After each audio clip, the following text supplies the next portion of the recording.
Good morning, it's Hannah, Savannah Ghostflower, out here in Bonaventure again. I am standing at the Bacon family plot behind me, quite magnificent, and I thought we could talk again about some cemetery symbolism, but also an interesting story about somebody buried here. So let me turn the camera around and I'll tell you my story.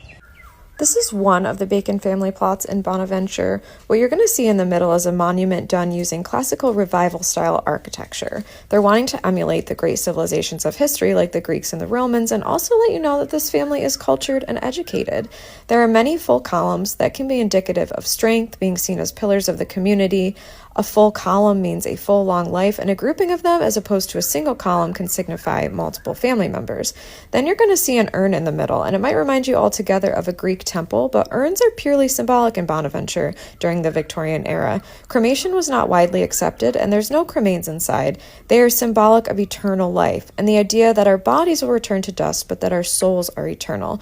Now, I want to tell you a story about Albert Sumner Bacon, who was buried here. He was born in 1844 and enlisted in the Confederate Army in 1861. He fought on the second day of fighting in the Battle of Gettysburg and was shot in the face with a musket ball. The paper said the shot entered below one ear, went through his skull, and came out under his eye on the other side. He and his brothers survived but were taken prisoners of war, and after the war he opened a lumber company in Savannah.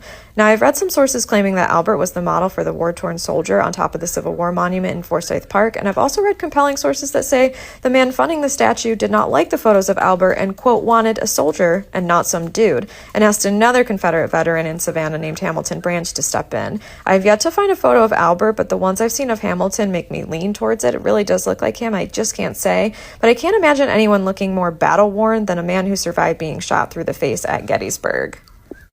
Thanks for following along and hope to see you on a tour soon. Bye!